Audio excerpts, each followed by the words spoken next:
정했어요. 그때는 9월 29일이었다고 합니다. 그때 혹시 이름이 무엇이었냐 하면요, 가기야 날이래요. 가기야 날. 가갸, 겨겨, 고교, 구교 했잖아요. 그렇죠? 그래서 가갸 날이었는데 1928년에 한글날로 이름을 바꾸고요. 그리고 지금까지 잘 우리가 이렇게 지켜오고 있습니다. 훈민정음 저 학교 다닐 때는 왜 이렇게 열심히 외웠는지 모르겠어요. 나란 말씀이 튕기게 달아 문자와로 서로 삼았디 아니할세.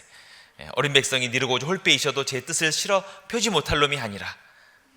이를 어여삐 여겨 내가 뭐 새로 28자를 맹가노니, 이런 거 맞아가면서 외웠던 기억이 있어요. 지금까지 기억나는 거 보면 그때 얼마나 강하게 외웠는지 모르는데, 그래도 그렇게 외워서 이 훈민정음의 뜻을 기억하고 있는 것이 참 의미가 있다 이렇게 생각을 합니다.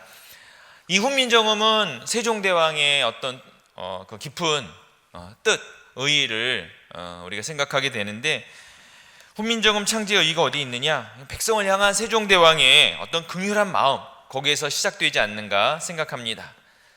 백성들이 말로는 잘 전달하는데 중국에서 한자를 빌어다 쓰다 보니까 글로 전달하기가 어려웠잖아요. 그래서 자신의 뜻을 좀 잘 표현하기 위해서 좀 쉽게 누구나 서로 의사소통할 수 있도록 글자를 만들어야겠다. 특히 올해 같은 경우는 나란 말씀이 영화가 또 개봉돼서 한 번쯤은 다시 한번 생각해 보았는데, 뭐 역사 왜곡이니 여러 가지 이야기들이 있지만 어쨌든 저는 이 한글을 참 사랑하고, 이 한글이야말로 정말 세계에서 가장 우수한 그런 문자다, 이런 그런 생각은 변함이 없습니다. 오늘 한글날을 맞아서요, 좀 말에 대해서, 언어에 대해서 한번 살펴보려고 합니다. 이 말이라고 하는 것은 사람이 살아가는 데 있어서 진짜 중요한 요소입니다. 그래서 이 성경에서도요, 말에 대해서 정말 셀 수 없을 만큼 많은 그런 교훈을 우리에게 말씀해 주셨는데, 특별히 잠언에 보면 이 말에 대한 교훈이 정말 많이 나옵니다. 잠언 10장에만 해도 여러 차례 이 말씀에 대해서 나오고 있는데, 잠언 10장 19절에 보면 이런 말씀이 있습니다. 말이 많으면 허물을 면키 어려우나 그 입술을 제어하는 자는 지혜가 있느니라. 저도 말이 많은 편인데 걱정이 많습니다. 그다음에 10장 20절에 보면 의인의 혀는 천은과 같거니와 악인의 마음은 가치가 적으니라. 또 21절에 보면 의인의 입술은 여러 사람을 교육하나 미련한 자는 지식이 없으므로 죽느니라. 잠언 10장 31절에 보더라도 의인의 입은 지혜를 내어도 패역한 혀는 배임을 당할 것이니라. 굉장히 과격한 표현들인데, 어쨌든 말에 대한 중요성을 우리에게 참 많이 강조해서 말씀해 주고 있습니다. 소통이 잘 되는 것은 좋지만 소통이 잘 된다고 해서 무조건 좋은 것만도 아닌 것 같습니다. 요즘 시대에 보면 그 왜 SNS라고 그러잖아요. 그렇죠? 뭐 핸드폰이라든지 컴퓨터라든지 이런 것들을 통해서 많은 소통을 하게 됩니다. 그래서 실시간으로 많은 정보를 서로 공유하게 되고요. 또 새로운 여론들이 막 순식간에 형성이 되고 전파되기도 하고, 예전에는 상상할 수 없었던 그런 일들이 이제는 참 가능해졌습니다. 그렇기 때문에 요즘 시대에 특별히 필요한 것이 무엇인가 하면, 이렇게 난무하는 수없이 많은 소통의 정보 속에서 어떻게 하면 우리가 이 정보가 사실인지 아닌지 진위 여부를 판단하고, 또 이것이 또 나에게 얼마나 유익한가 유익하지 않은가를 판단하는 것, 이게 굉장히 중요한 지표가 되고 있습니다. 아무리 많은 정보가 있다 하더라도 우리가 그건 다 알 수 없습니다. 그렇기 때문에 잘 취사선택해서 선별해서 우리가 정보를 받아들이고, 그리고 진실된 정보만을 이렇게 취득을 해야 되는데, 요즘 TV만 이렇게 틀어보더라도요, 채널이 왜 이렇게 많아요? 그렇죠? 옛날에는 방송 3사 3개만 돌리면 됐기 때문에 참 편했는데, 요즘에는 혹시라도 채널을 이렇게 계속 올려보셨나요? 저희는 이제 뭐 잘 많이 안 올라가는데요, 어느 순간인가 한번 이렇게 눌러봤는데 번호가 도대체 몇 번까지 가는지 모르겠어요. 1, 2, 3, 4, 5, 6, 7, 8, 9, 20, 30, 40, 100 몇십 이렇게 막 날아가더라고요. 어떤 채널은 900 몇 번이에요. 그런 걸 보면서 이게 우리가 다 볼 수 없을 만큼 엄청나게 많은 채널이 나오는데, 물론 나름은 유익한 정보를 주려고 다양한 프로그램을 상영하고 있지만 그 중에 정말 나에게 필요하고 유익한 정보가 무엇인지 그걸 찾는 것조차도 참 어렵고 힘든, 그리고 그것이 정말 중요한 시대가 되지 않았는가 하는 생각을 해봅니다. 이 의사소통이 잘 된다고 무조건 다 좋은 건 아닌 것 같아요. 무엇을 어떤 목적으로 어떻게 소통하는지가 정말 중요합니다. 여러분, 성경에 보면요, 지금보다 더 소통이 잘 되던 시대가 있었습니다. 요즘에 뭐 동시통역기 이런 거 많이 선전하거든요. 이 동시통역기가 필요 없던 시대, 언제입니까? 창세기 11장에 나오는 바벨탑 시대입니다. 그때는 동시통역기가 필요 없었어요. 왜? 언어가 하나였기 때문에. 창세기 11장 1절 이하에 보면 이렇게 말씀합니다. 온 땅에 언어가 하나요 말이 하나였더라. 이에 그들이 동방으로 옮겨다가 신할 평지를 만나 거기 거류하며 서로 말하되, 자, 벽돌을 만들어 견고히 굽자 하고, 이에 벽돌로 돌을 대신하여 역청으로 진흙을 대신하고, 또 말하되, 자, 성읍과 탑을 건설하여 그 탑 꼭대기를 하늘에 닿게 하여 우리 이름을 내고 온 지면 흩어짐을 면하자 하였더니, 여호와께서 사람들이 건설하는 그 성읍과 탑을 보려고 내려오셨더라. 여호와께서 이르시되, 이 무리가 한 족속이요 언어도 하나이므로 이같이 시작하였으니 이후로는 그 하고자 하는 일을 막을 수 없으리로다. 그리고 그 뒤에 말씀에 보면 바벨탑을 더 이상 지을 수 없도록 언어를 혼잡게 하신 내용이 나옵니다. 이 시대가 어느 때냐? 온 땅에 언어가 하나고 말이 하나였던 시대입니다. 서로 소통하는데 전혀 거리낌 없이 모든 인류가 한 언어를 갖고 소통하던 시대, 너무 부러운 시대입니다. 그렇죠? 그때는 영어 공부가 없었을 거 아니에요. 일어, 중국어 이런 거 배울 필요가 없잖아요. 언어가 하나였기 때문에 모든 사람이 불편 없이 잘 소통할 수 있었던 시대입니다. 그러나 이렇게 완벽히 모두가 다 한 언어로 소통한다고 해서 항상 선한 것은 아닌 것 같습니다. 그들을 보면 계속 말합니다.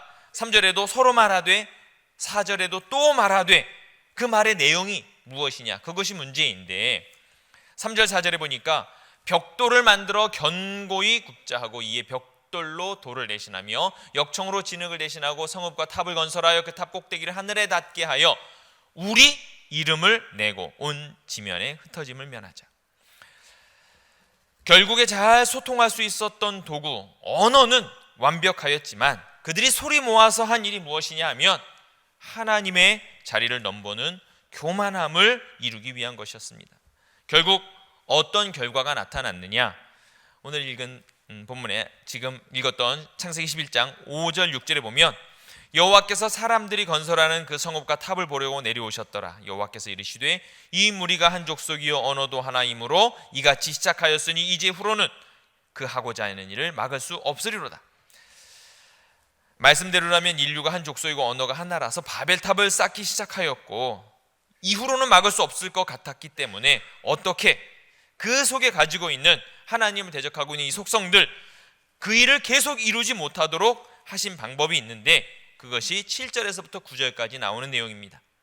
우리가 내려가서 거기서 그들의 언어를 혼잡하게 하여 그들이 서로 알아듣지 못하게 하자 하시고, 여호와께서 거기서 그들을 온 지면에 흩으셨으므로 그들이 그 도시를 건설하기를 그쳤더라. 그러므로 그 이름을 바벨이라 하니 이는 여호와께서 거기서 온 땅의 언어를 혼잡하게 하셨습니다. 여호와께서 거기서 그들을 온 지면에 흩으셨더라. 하나님이 언어를 혼잡하게 하셔서 서로 알아듣지 못하게 되었고요. 그러다 보니까 의사소통이 안 되니까 일이 추진이 안 되는 거죠. 야, 벽돌 갖고 와. 그런데 저쪽에서는 샬라샬라 못 알아듣는 거예요. 한 사람 영어하고 한 사람 중국어하고 한 사람 일어 하니까. 그래서 결국 공사가 중단되었고, 이 인간의 교만한 본성 때문에 많은 언어가 생겨났고, 지금은 우리가 어쩔 수 없이 영어 학원을 다닐 수밖에 없는 상황이 되었다고 하는 것을 성경에 말씀하고 있습니다. 그러나 이제 우리는 그런 과거의 역사를 보면서 이제 우리는 예수 그리스도 안에서 이제 새 역사를 써야 합니다. 무엇을? 인간의 교만함과 사악함으로, 그리고 구약의 바벨탑 시대 하나님께서 그에 대한 심판으로 우리에게 언어가 혼잡게 되는 불행한 결과를 주셨지만, 이제 우리는 무엇을? 예수 그리스도의 복음을 들고 나가서 세계 언어를 배우며 각 나라의 언어로 하나님의 복음을 전해야 하는 사명이 우리에게 생겼다고 하는 사실이에요. 세계로 흩어진 사람들을, 그리고 다양한 언어를 쓰는 사람들을 예수 그리스도의 십자가 앞으로 다 불러 모을 수 있도록 우리 모두가 다 성령의 언어를 가지고 하나님의 영광을 찬양하고 복음을 전해야 한다고 하는 사실입니다. 그러니까 복음을 전하기 위해서 선교사님들이 제일 먼저 하는 것이 무엇이에요? 언어를 습득하는 일이잖아요. 참 어려운 과정이지만 그것을 복음을 전하기 위해서 반드시 필요한 과정이라고 하는 사실입니다. 제가요 2002년도에 필리핀의 학생들, 중고등학교 학생들 데리고 단기 선교를 간 적이 있습니다. 제가 군에서 목회할 때인데 그때 그 학생들을 데리고 한 20여 명을 데리고 갔어요. 현지 필리핀에서 이제 선교를 하던 선교사님이 이제 국내로 들어왔는데 저희 교회 전도사로 오신 거예요. 그래가지고 그분이 필리핀에서 선교 활동을 하셨으니까 우리 학생들 데리고 가야겠다. 그래서 그분이 목회하던 지역으로 단기 선교를 떠났습니다. 저는 영어를 할 줄 모릅니다.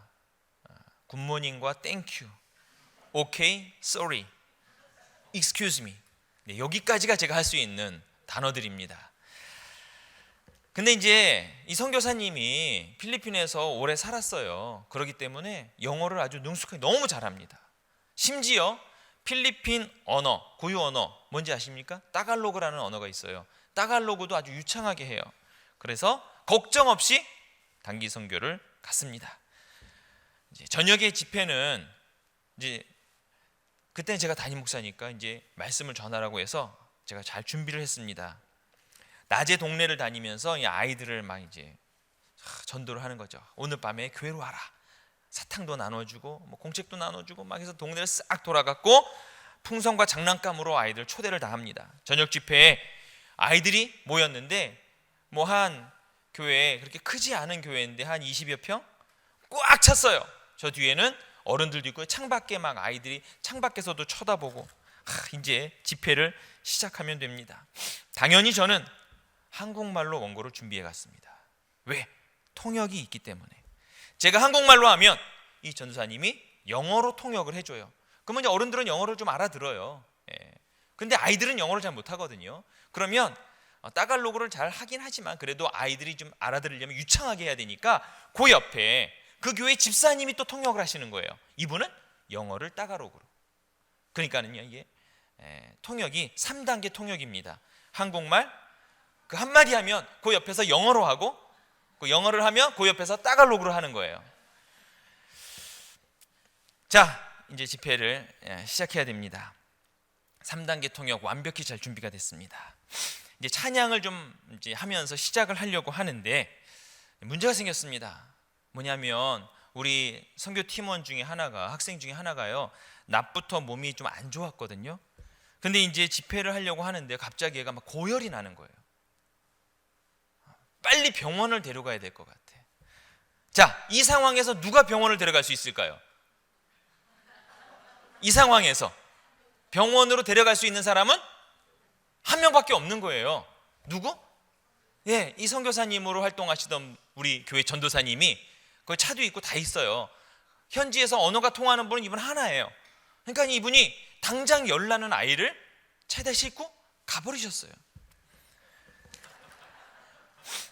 자, 남겨진 사람은 누굴까요?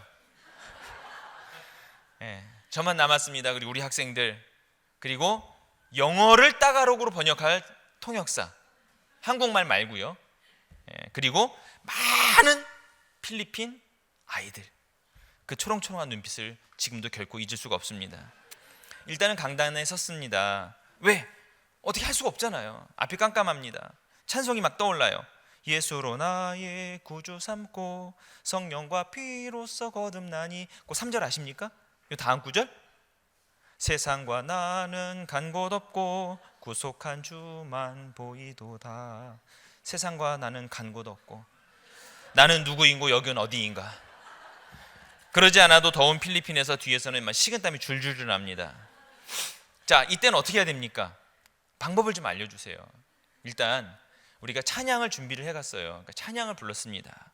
제가 알 수 있는 뭐 영어 정말 몇 단어 안 되거든요. 굿모닝 땡큐 말고 그동안 그래도 좀 배웠던 거 뭐 Praise the Lord, 그쵸? 그 다음에 Sing Together 여기까지는 했어요.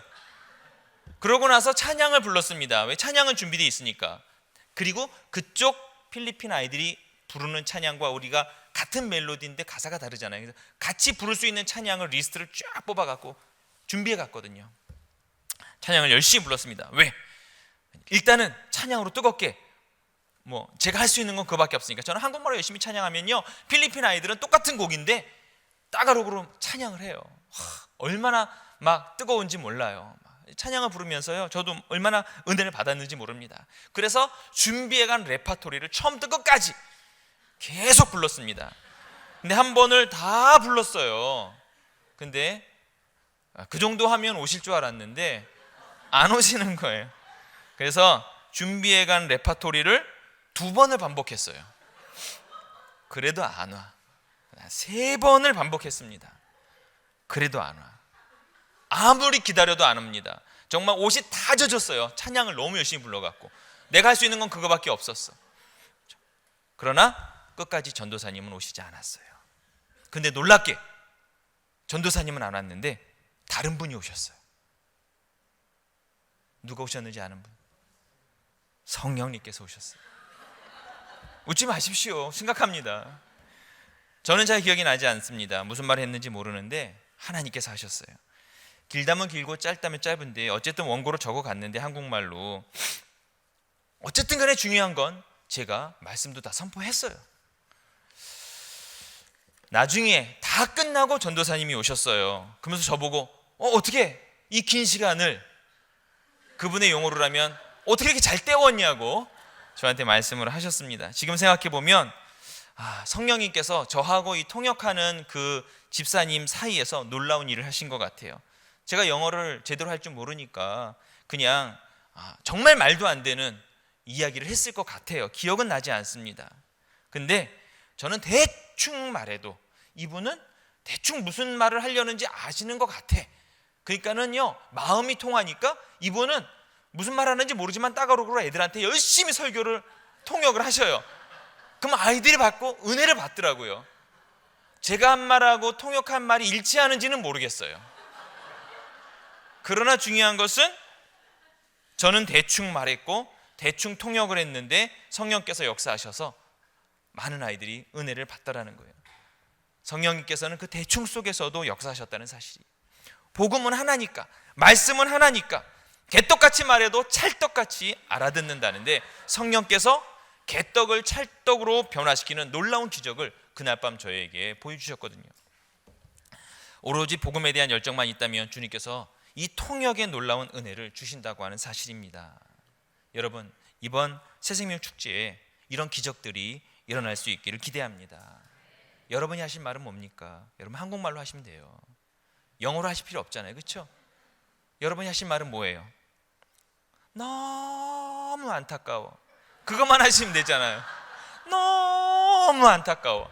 그러면 그 속에 성령께서 복음을 심어주시고 예수님의 사랑을 알게 하시고 여러분의 뜨거운 사랑을 그 너무 안타까운 말 속에 분명히 전달해 주시고 주님께서 성령의 언어로 통역해 주실 줄로 믿습니다. 오늘 읽은 본문의 말씀은 불신자들을 대할 때 우리가 어떻게 해야 하는지를 말씀해 주시는 부분입니다. 골로새서 4장 5절, 외인에게 대해서는 지혜로 행하여 세월을 아끼라, 이렇게 말씀합니다. 외인은 예수를 믿지 않는 사람들이겠죠. 대해서는 지혜로 행하여 세월을 아끼라. 여러분, 세월을 아끼라 라고 말씀하셨는데, 세월로 번역된 카이론, 원래는 카이로스라는 단어입니다. 이것은 어떤 적절한 시기를 의미하는 거예요. 시기. 또 다른 의미로는요, 기회라는 단어로 번역할 수가 있습니다. 그리고 아끼라 이렇게 말씀하셨는데, 그건 뭐냐면 엑사거라노즈메이라는 단어인데요, 이거는 내가 돈을 주고 되사다, 그런 뜻이에요. 그러니까는 나의 것을, 그러니까 어떤 것을 나의 것으로 만들기 위해서 내가 대가를 지불하고 타인에게서 그것을 나의 소유권으로 옮겨온다, 그런 뜻이에요. 그러니까 이것은 세월을 아끼라 하는 말을 그렇게 해서 다시 한번 재해석해 보면, 물건을 구입하듯이요, 복음을 전할 수 있는 좋은 시간을 내가 구입해서 그것을 나의 것으로 만들어라 하는 의미죠. 쉽게 말하면 기회를 돈을 주고 사라, 그런 뜻입니다. 불신자들과 교제하는 중에 그들에게 복음을 소개할 수 있는 시간을 민감하게 잘 포착해서 그들에게 복음을 전할 수 있도록 그 기회를 놓치지 말고 어떤 대가를 지불해서라도 그 기회를 나의 것으로 만들어라 하는 말씀을 우리에게 주시고 있는 것입니다. 그리고 4장 6절에 보면 이어서 이렇게 말씀합니다. 다 같이 읽어보겠습니다. 시작. 너희 말을 항상 은혜 가운데서 소금으로 맛을 냄과 같이 하라. 그리하면 각 사람에게 마땅히 대답할 것을 알리라. 불신자들과의 관계에서 성도들이 특히 조심해야 될 것이 이게 언어 생활입니다. 그리고 성도가 되어서 세상 사람들과 다르게 이제 구분되어져야 할 정말 중요한 부분이 이 언어인데, 성령으로 거듭난 이후에 그리스도인으로서 경건에 이르는 그런 성숙의 노력을 통해서 우리는 말도 성숙해져야 해요. 특히 오늘 본문의 말씀이 불신자들과 대화할 때 성도들이 성숙한 언어 생활을 해야 된다는 것을 지금 본문에서 말씀해 주시고 있는 겁니다. 여기에서 사도 바울이 두 가지 우리가 유념해야 할 언어 생활을 말씀해 주셨는데, 두 가지 원칙입니다. 첫 번째, 은혜 가운데서 행하라, 이렇게 말씀하고 있습니다. 원래 말은 어디에서부터 나오는 겁니까? 이 마음에서 나오는 거예요. 내가 어떤 마음을 가지고 있느냐에 따라서 그 마음이 표현되는 것이 말이고 언어입니다. 우리의 마음이 악하면 악한 말을 쏟아낼 수밖에 없는 것이고요, 우리의 마음이 선하면 선한 말을 하게 되어 있습니다. 그리스도인들은 항상 마음속에 하나님의 은혜를 담고 있어야 은혜의 말들이 나오게 되는 거예요. 반대로 내 안에 은혜가 없다면 내가 결코 은혜의 말들을 쏟아낼 수 없는 것이겠죠. 하나님의 은혜 속에 거하는 자들만이 불신자들에게 감동과 변화를 줄 수 있는 사랑의 말, 은혜의 말, 그리고 생명의 말을 전할 수 있게 된다고 하는 사실입니다. 여러분, 자기 자신을 한번 돌아보면서 내 안에 과연 무엇이 있는가? 내가 이 전도 대열에서 너무 안타까워라고 말을 해야 되는데 그 말 속에 얼마나 진실성을 가지고 있는가? 내 안에 그 말 속에 진심과 그리고 생명이 담겨 있는지, 그 말 속에 은혜가 있는지, 그 말 속에 나의 체험이 있는지 한번 스스로를 돌아보시기를 바랍니다. 꽃보다 아름다운 당신이라고 내가 정말 나의 이웃들을 향해서 자신 있게 선포할 수 있는 은혜가 충만함이 과연 내 속에 있는가 하는 것입니다. 첫 번째 원칙이 은혜 가운데서 행하는 것이라면, 두 번째 원칙이 있습니다. 그것은 뭐냐면 소금으로 맛을 냄과 같이라고 말씀하셨습니다. 맛을 내다라고 번역된 그 단어는 에르투메노스, 이런 단어입니다. 이게 뭐냐면 적절하게 하다, 가지런하게 하다 하는 뜻이고요, 또 음식을 만들 때 간을 하다, 그런 의미입니다. 바울이 성도의 말에 대해서 특별히 소금에다 비유한 것은 굉장히 의미가 있는 내용인 것 같습니다. 왜냐하면 성경에 보면 이 소금이 가지고 있는 여러 가지 성질들이 있잖아요. 부패를 방지하는데 소금이 사용되죠. 그리고 깨끗하고 정결하게 할 때도 이 소금을 사용했습니다. 그리고 하나님께 바치는 예물로서도 이 소금이 사용됩니다. 그렇기 때문에 바울은 이 성도의 언어, 말이 세상의 언어 환경이 부패를 막아주는 역할을 하는 것이고, 사람들의 마음을 정화시키고, 그리고 이 나의 입술, 나의 말을 통해서 하나님께 바치기 합당한 거룩한 예물로 승화시키는, 그것으로 이 소금이라는 단어, 이것을 우리의 언어에 비유해서 말씀해 주시고 있는 겁니다. 여러분, 소금 없이 음식을 만들어 보셨나요? 아무리 예뻐 보여도요, 아무리 화려하게 잘 장식된 음식이라도 간이 맞지 않으면 결코 맛이 나지 않습니다. 아무리 화려한 언어를 구사한다 하더라도 그 속에 간이 되어 있지 않으면 그 말은 진실성이 없고 사람들에게 만나는, 그리고 생명력 있는 언어로 전달될 수 없다고 하는 거예요.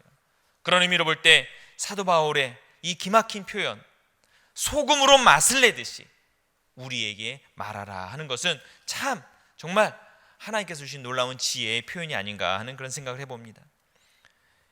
사도 바울의 말처럼 소금으로 맛을 내듯이 우리가 불신자들에게 말하게 되면 그들에게 은혜를 끼칠 수 있게 되고, 그들에게 생명력 있는 지혜를 전하게 되고, 그들에게 복음을 증거하여 하나님의 자녀로 돌아오게 하는, 그래서 불신자들도 그 말을 듣고 그 맛깔나는 하나님의 음성을 듣고 대화의 물꼬가 트이고, 그리고 오늘 본문에 보면 그로 인해서 그런 대화를 통해서 결국 복음에 대해서 그들이 다시 물어오게 된다, 이렇게 말씀하고 있습니다.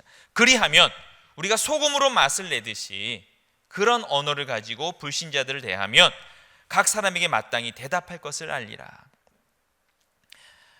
내가 거룩하고 지혜 있는 언어 생활을 통해서 우리의 불신자들에게 다가갈 때 그들에게 언제라도 유익을 줄 수 있는 적절한 대답을 하나님께서 지혜로 우리에게 주셔서 그 복음을 증거하게 된다 하는 것을 말씀해 주시고 있습니다.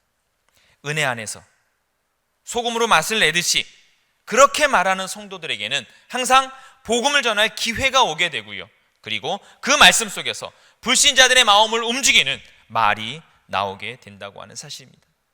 이제 우리는 이러한 자세를 가지고 복음의 정수, 핵심, 그리고 가치를 전할 수 있도록 이 내용을 준비할 그런 이제 우리에게 사명과 역할이 있음을 다시 한번 깨닫게 됩니다. 자, 은혜 안에서 소금으로 맛을 내듯이 우리가 말을 할 텐데 과연 무엇을 전할 것인가? 여러분이 하는 말은 딱 하나밖에 없다고 했는데 너무 안타까워. 근데 상대방이 물어볼 거 아니에요. 뭐가 안타까운데? 그러면 그 무엇이에 해당하는 내용을 우리가 준비하고 그 멘트의 내용들을 미리 예비하고 있어야 된다고 하는 사실이에요. 그래서 베드로전서 3장 15절에는 이렇게 말씀하셨습니다. 한번 다 함께 읽어보겠습니다. 시작. 너희 마음에 그리스도를 주로 삼아 거룩하게 하고 너희 속에 있는 소망에 관한 이유를 묻는 자에게는 대답할 것을 항상 준비하되 온유와 두려움으로 하고. 너희 속에 있는 소망에 관한 이유, 너희 속에 있는 소망이 무엇입니까? 하나님 나라 천국에 대한 소망이 내 안에 가득한데 도대체 천국이 무엇이냐, 하나님의 나라가 무엇이냐, 새 생명이 무엇이냐라고 묻는 자들에게는 무엇을 대답할 것인가, 그 대답을 항상 준비해야 된다고 성경이 우리에게 말씀해 주시고 있습니다. 그것도 온유와 두려움으로 복음에 대해 우리가 준비했어요. 과연 내 속에 있는 천국의 소망이 무엇인지를 내 입술로 증거할 수 있도록 자기 자신의 신앙의 고백들이 항상 내 마음속에 준비되어 있다고 한다는 사실입니다. 혹시 여러분들 미술관이나 박물관 이런 데 가보셨나요? 가면요, 대부분 요즘에 보면 이 가이드를 대신해서 설명을 들을 수 있는 이렇게 장치가 있습니다. 이렇게 목에 걸고 다니면 녹음기 같은 건데 이어폰을 이렇게 딱 꽂으면 하나하나 가는 이제 장소라든지 작품마다요 해설이 나와요. 혹시 들어보신 적 있는지 모르겠어요. 오디오 가이드라고 합니다. 오디오 가이드. 그러면 거기 작품이 이렇게 미술관이다. 그러면 작품이 이렇게 있으면 1번, 2번 번호가 써 있어요. 그래서 여기에다 1번 이렇게 누르면 위 작품은 아무개의 작품으로서 이렇게 쫙 해설이 나옵니다. 그리고 국립중앙박물관 이런 데 가셔도요, 이 오디오 가이드가 있어서 그거 딱 꽂으면은 전 작품들을 다 설명을 들으면서 다닐 수가 있어요. 심심하면 영어로도 한번 틀어보고, 일어, 중국어 다 나옵니다. 요즘에 정말 좋은 시대인 것 같아요. 그 작품 앞에 딱 섰을 때 그 작품에 대한 해설이 딱 준비되어서 오디오 가이드로 쫙 나오듯이 우리가 전도를 위해서 이 정도 준비가 되어 있으면 얼마나 좋을까 하는 그런 생각을 해봅니다. 불신자들이 나에게 어떠한 내용을 물어보든 그 내용 1, 2, 3, 4, 5 딱 준비가 되어서 천국은 무엇인지, 예수님의 십자가는 어떤 것인지, 그리고 우리에게 주신 복음의 연사는 무엇인지, 이 모든 것들 어떻게 하면 내가 하나님의 자녀가 되는지, 이 모든 것들을 오디오 가이드로 녹음되어 있듯이 우리가 준비해야 되지 않을까. 지난번에는 제가 한번 캄보디아를 다녀온 적이 있는데요, 캄보디아를 여러 차례 갔다 왔어요. 근데 한 5년 전쯤에 저기 서울연의 강북지방 청년들을 데리고 단기 선교를 다녀온 적이 있습니다. 가서 캄보디아 어린이들한테 성경학교도 해주고 선교사님들의 선교지를 이렇게 다니면서 봉사활동도 했습니다. 한 일주일여 동안 봉사활동 열심히 하고 또 캄보디아까지 갔으니까 그냥 돌아오기는 아쉽다. 그래서 어딘가를 갔습니다.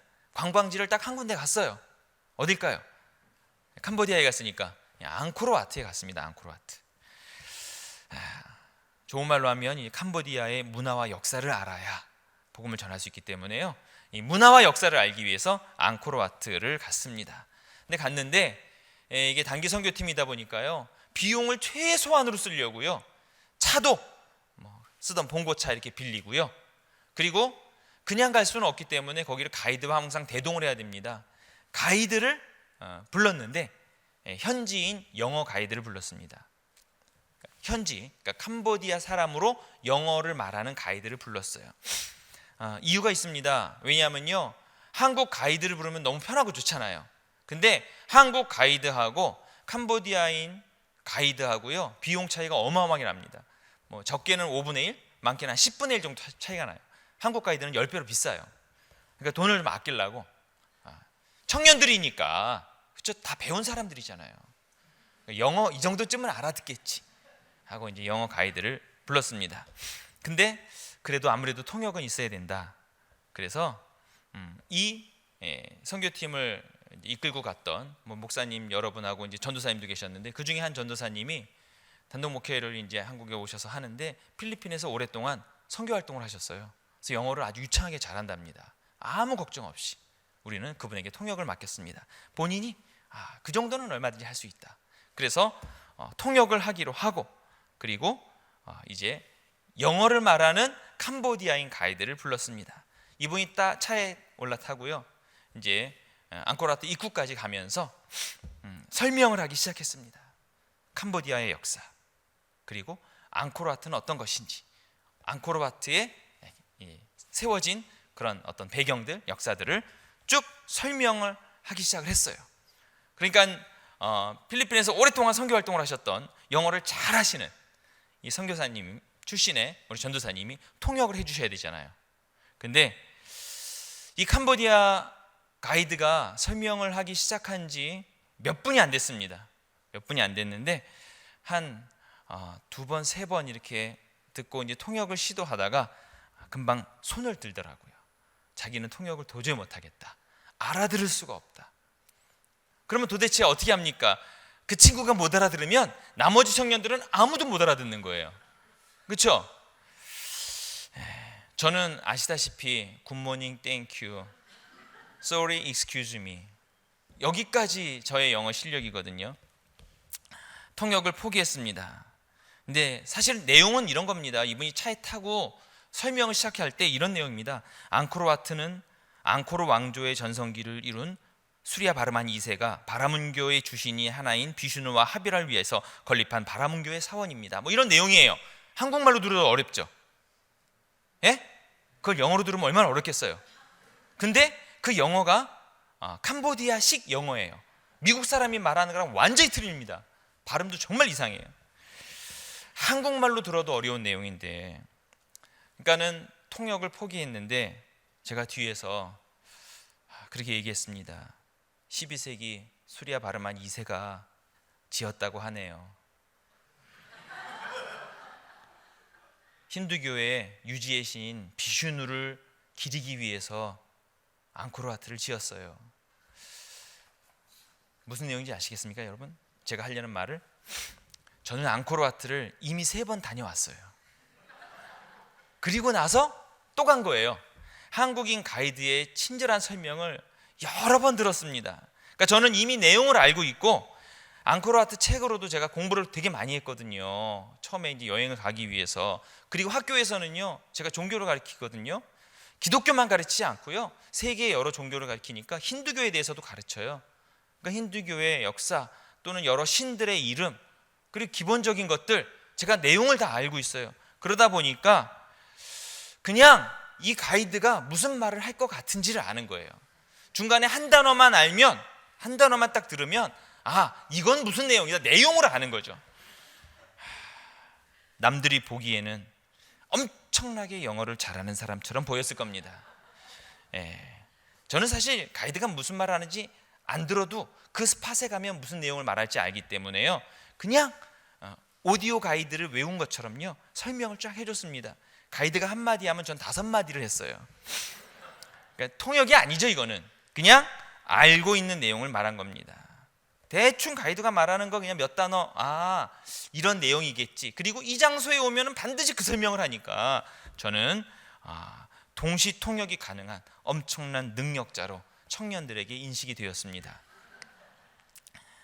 문제가 있다면 자꾸 청년들이 그 가이드한테 뭔가를 물어봐 달라고 요청을 하는 거,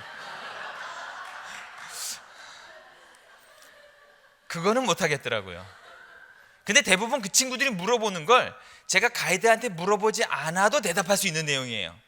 그래서 대충 설명해 줬는데, 여러분, 내용이나 콘텐츠가 충분히 있으면요, 언어도 극복할 수 있습니다. 우리 속에 복음에 대한 내용이 이미 충분히 담겨 있다면, 은혜 가운데서 소금으로 맛을 내듯이 준비된 나의 간증과 고백이 있으면, 그러면 하나님께서 언어의 장벽도 열어주시고 소통하지 못할 불신자들과의 모든 관계도 분명 하나님께서 열어주실 줄로 믿습니다.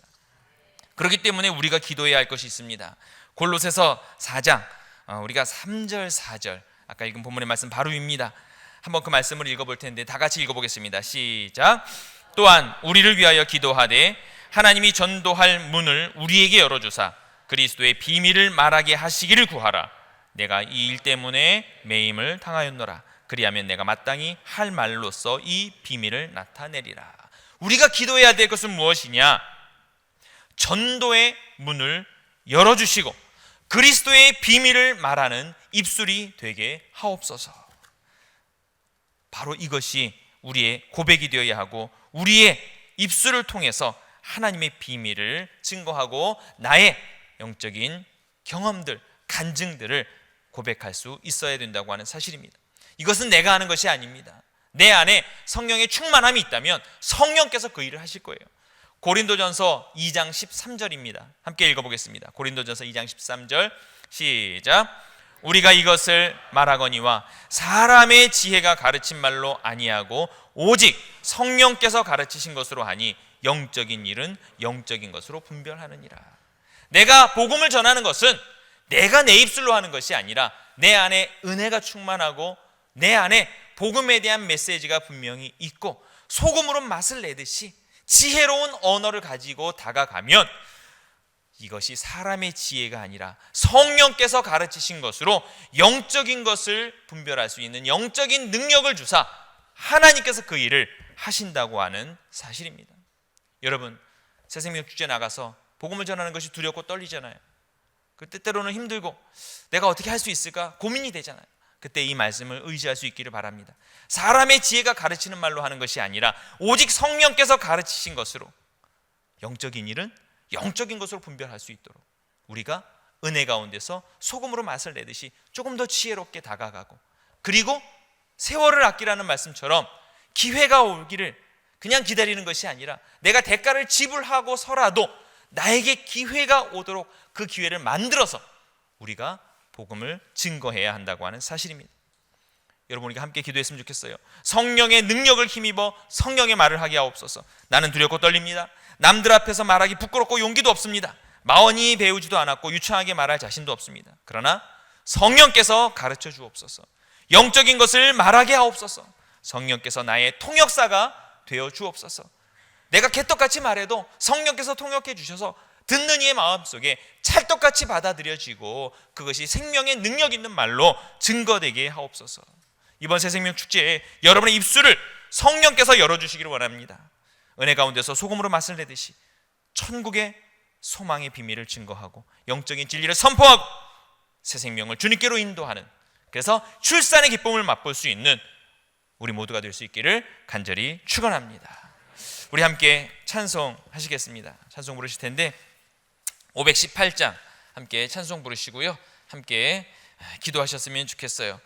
아까 우리가 읽었던 말씀, 사람의 지혜가 가르친 말로가 아니라 오직 성령께서 가르치신 것으로 증거하게 하옵소서. 전도의 문을 우리에게 열어 주옵소서. 그리스도의 비밀을 말하게 하옵소서. 나의 입술에 성령의 충만함을 허락하여 주옵소서. 우리 이 찬송 부르신 이후에 함께 기도하시고 여러분이 품은 태신자들을 위해서 그들의 마음이 열릴 수 있도록 하나님께서 그들의 문을 열어주시고 성령께서 역사해 주시도록 위해서 함께 기도하겠습니다.